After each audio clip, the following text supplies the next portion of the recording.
सामान्य बोर्ड की बैठक में अध्यक्षता कर रहे मुख्य पार्षद ने बताया कि 1,51,83,000 रुपये की वसूली का लक्ष्य रखा गया था। टैक्स जमा करने की लास्ट तिथि 31 मार्च के बाद जो अंतिम रिपोर्ट आई है उसके अनुसार 5,76,34,435 रुपये संपत्ति कर वसूली किया गया है। मुररका कॉलेज के छूट का लाभ प्राप्त कर प्रथम स्थान प्राप्त कर 40 लाख टैक्स नगर परिषद को दिया। यह राशि TMBU के प्रभारी कुलपति द्वारा चेक के जरिए भुगतान किया गया। अजगैबीनाथ मंदिर के उत्तर 100 फीट लंबाई में गंगा नदी से 50 फीट की ऊंचाई ग्लास ब्रिज बनाया जाएगा। 2.5 करोड़ कृष्णानंद स्टेडियम का जीर्णोद्धार नगर परिषद 1,51,00,000 की राशि टैक्स वसूली का लक्ष्य था और जो वसूल की गई राशि हुई वो हो गया 5,76,34,435। तो ये जो वसूली की गई एक बड़ी राशि, इसके लिए मैं समस्त नगरवासियों का आभार प्रकट करूंगा कि आपने इतना बड़ा कर जो है वो नगर परिषद को दिया है और आपने नगर विकास विभाग का जो गाइडलाइन था, जो आपका ब्याज माफ़ी का जो है वो अवसर आपने लेने का कार्य किया, इसके लिए मैं समस्त नगरवासियों का आभार और धन्यवाद प्रकट करता हूँ। 15% की जो बात अभी बता रहे थे वो क्या है?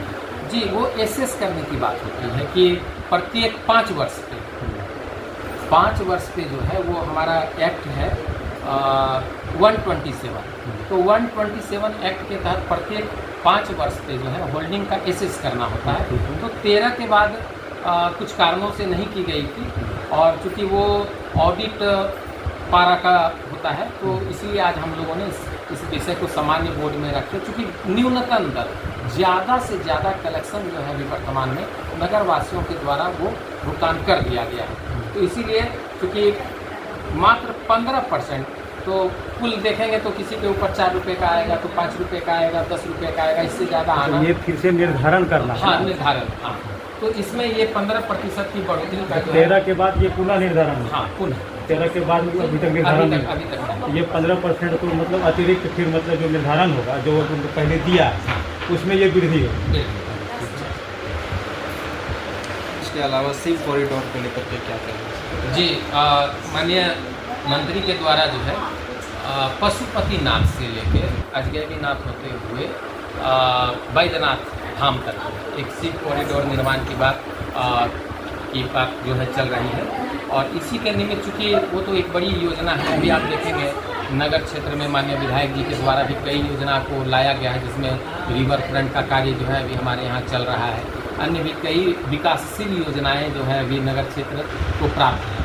तो इसी निमित्त जो है हम लोगों ने, चूँकि हमारे गिरी देवता बाबा अजगैबीनाथ हैं और अभी कुछ समय पहले जो है जिला पदाधिकारी भागलपुर का एक निरीक्षण कार्यक्रम हुआ था, तो उन्होंने ये बताया था कि जो मंदिर का एंट्री और एग्जिट है उसमें सुधार करने का बहुत ज़रूरत है। क्योंकि सीढ़ियाँ भी आप देखेंगे तो वो समान रूप से सीढ़ियाँ नहीं हैं।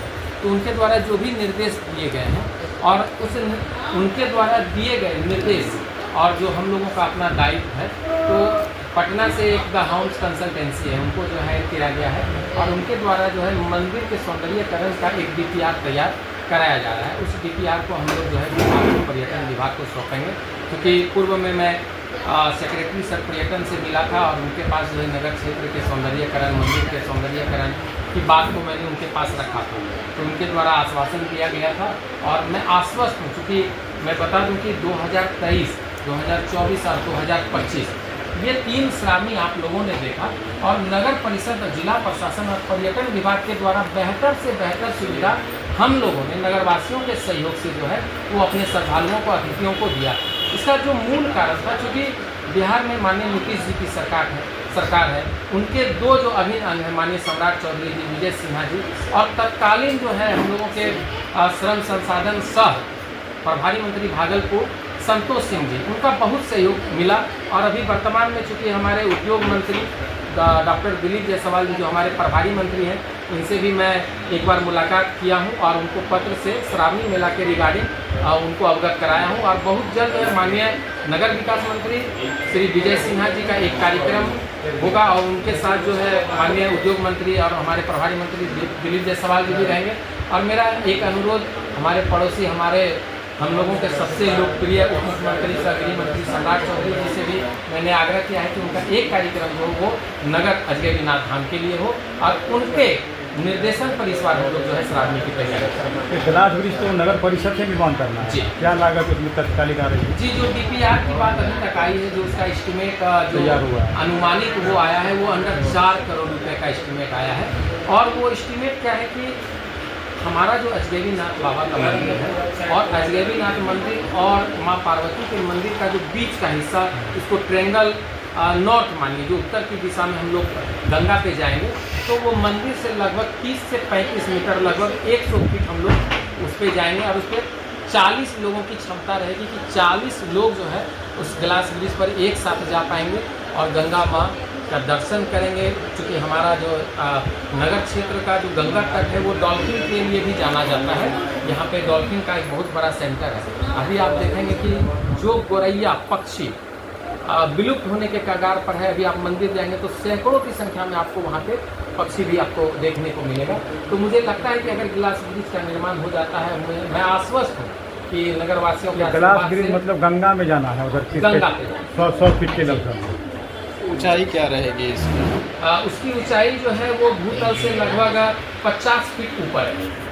हाँ, 50 से 80 जो है, जो मंदिर का अपना भूतल से जो उसका सेकंड फ्लोर मंदिर का है उसको मान के चला जाएगा और उस पर देख लेंगे। चूँकि पुणे की कंपनी है और अच्छी बात ये है कि जो DPR बना रहे थे, होम्स कंसल्टेंसी के लोग जो हमारे DPR बना रहे हैं, जो आर्किटेक्ट का DPR बना रहे हैं, उन्होंने स्पष्ट कर दिया कि चूँकि बिहार में पहला ग्लास ब्रिज जो है वो ग्लास ब्रिज का निर्माण राजगीर में हुआ है और वो पुणे की कंपनी है। तो जिस कंपनी के द्वारा राजगीर में ग्लास ब्रिज का निर्माण कराया गया है उसी कंपनी से, चूँकि वो तो अप्रूव, इतना बड़ा हमारा राजगीर में जो सेंटर बना है, जो पर्यटन का केंद्र है, तो उसी कंपनी के द्वारा जो है अजगैबीनाथ मंदिर पर जो है ग्लास ब्रिज का पार्वती मंदिर के पीछे से जाना है जी, उत्तर से।